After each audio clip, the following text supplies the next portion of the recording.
The Archbishop Desmond Tutu IP Trust has instructed its lawyers to withdraw the Archbishop's permission to call its Marabastad Refugee Centre in Pretoria the Desmond Tutu Refugee Reception Centre. Now, it follows several raids by the Special Investigating Unit on 5 Home Affairs refugee centres in Marabastad, eThekwini, Musina, Cape Town and Gqeberha.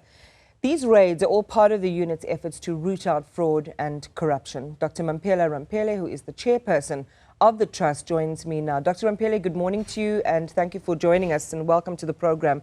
Before we get into the decision... Good morning to you and your listeners. Thank you. Before we get into the decision to withdraw the name, share the history around why permission was initially granted to attach the Arch's name to this, one of the largest refugee centres in the country. Permission was granted because of the Archbishop's concern about how refugees are treated, given his foundational values of Ubuntu. In his view, refugees are human beings who deserve all the human rights that they're entitled to as people. And he had conversations with Home Affairs at the time, which is 2016, and they promised him that they were rooting out corruption in the system and they would like to use his name to signal their approach to managing refugees or migration in and out of South Africa using Ubuntu values. That was the agreement. So why this decision now? Because it is clear, starting in 2018, when again there were horrible allegations around the management of refugees at that center.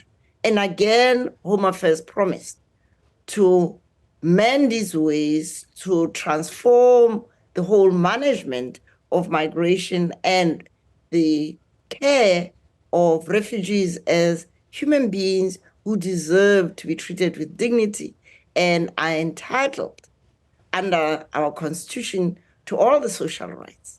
But again, as this recent raid indicates, there has been failure on the part of the South African government through the Home Affairs Department to do the basics that any democracy anywhere in the world knows how to do.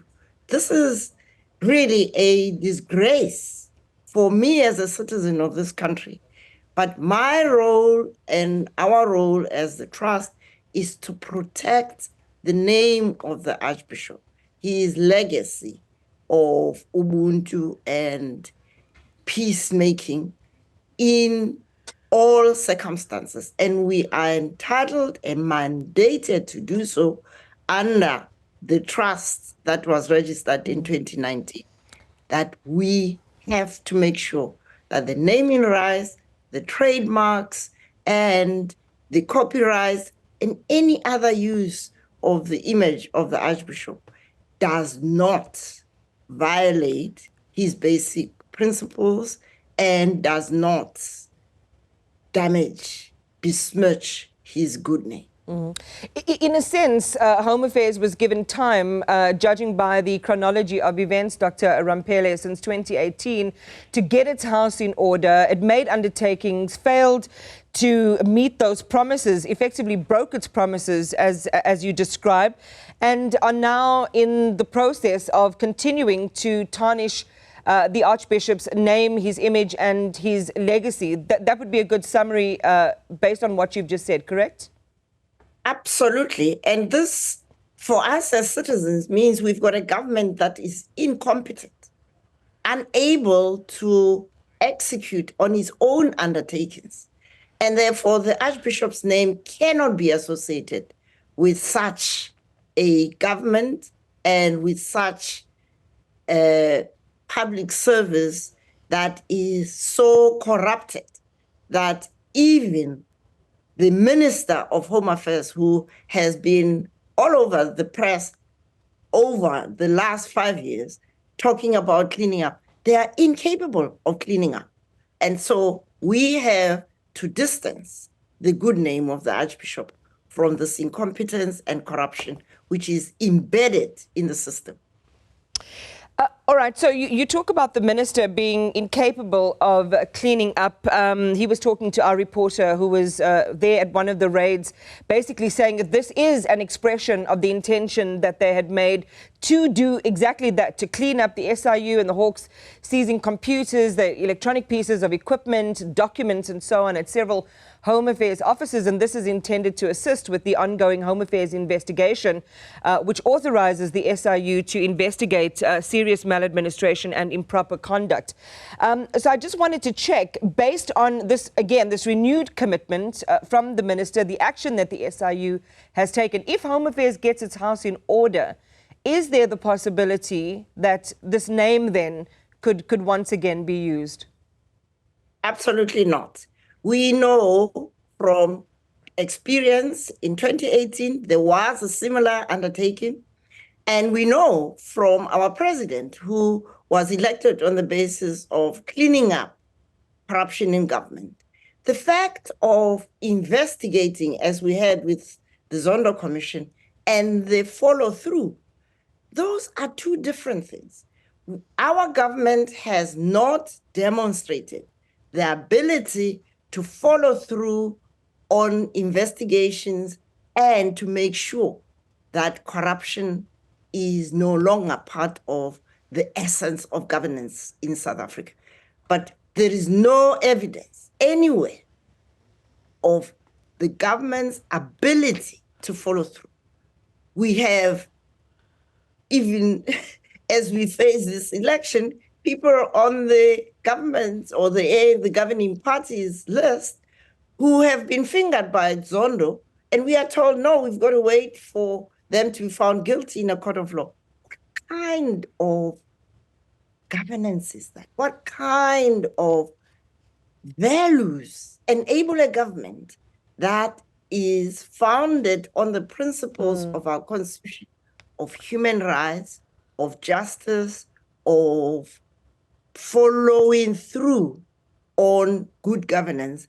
And our government has no capacity. So we are withdrawing as the IP Trust, and we will not ever allow them to use his name, not in Marabastad and nowhere else, because we cannot take further risks. Because they've demonstrated their incapability of living the values of Mpilo Desmond Tutu. Before we close the interview, Dr. Ramphele, I just want to talk about you for a moment, if we can. And you brought in the elections there. You have very robust thoughts on what's keeping South Africa back and imprisoned by unemployment, poverty and low growth. And among them, mistakes made at the very dawn of this democracy, like the inexperience of the government of the day. Paint that picture for us and how it influenced the growth trajectory of South Africa. Well, I believe that we have ample evidence over the last 30 years that political freedom, not accompanied by fundamental socioeconomic transformation of an economy that was built specifically for the benefit of less than 10% of the population, now has to serve 100% of the population. Surely one would have understood that it wasn't simply rearranging the chairs or on the deck chairs on such an economic system. We needed to have changed it. And that change should have started with our education system, which still teaches colonial history and concepts that are outdated. Our healthcare system. We now have a government which cannot manage a clinic, telling us that they can manage the national health insurance system. I mean, it's not only the incompetence, it is the lack of understanding, lack of insight into what is missing. Now, you can correct mistakes if you acknowledge the mistakes. Our government doesn't acknowledge any mistake, doesn't acknowledge its incapacity, doesn't acknowledge the fact that they need expertise. This country is a country that is so blessed with a population which is highly educated, highly technical. That is a significant proportion of it. Of course, we have unfortunately failed and betrayed the young people of this country. Yeah. The young people who were born at the dawn of democracy have not benefited from the skills and the technical training that they needed, except those of middle and higher income people. Yeah. And so I believe that we as a country need to come to terms with the fact that if we want this country to live up to the values of our constitution, we will have to go through fundamental socioeconomic transformation.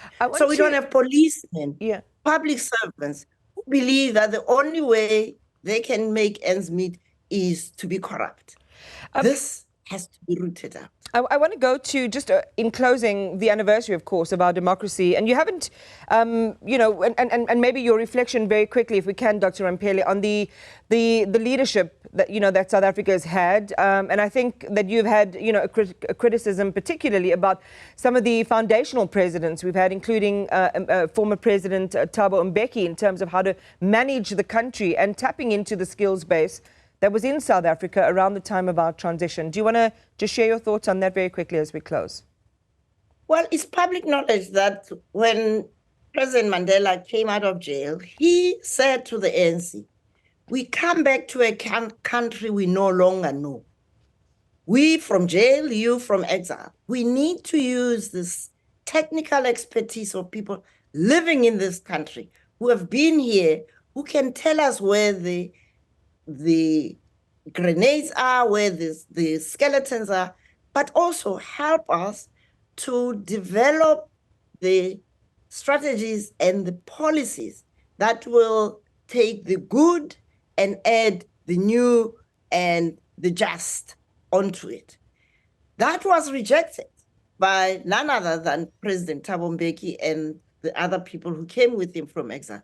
And so you can't come into a country you have left when you were 15 or whatever age and imagine that you will understand the intricacies of that country. And that doesn't mean that any one of us alone understood everything. But together, this is the beauty of the Ubuntu values. When we work together, we get the best from everybody in a circle, so that I can recognize that President Thabo Mbeki was bringing with him from exile a great understanding of global politics. And that's a strength he brought. But he should have also understood that there are other things that are central to governance, which is competence, skill, understanding of the socioeconomic system that you want to transform, and a great deal of thought on new ways of developing economies in countries where the majority was excluded from the decision-making process. We also made another mistake. We did not embed citizen education in our education system. And this was not from lack of knowledge. Professor Kader Asmal, when he was minister, actually presented a cabinet memo to President Thabo Mbeki's cabinet, and it was rejected.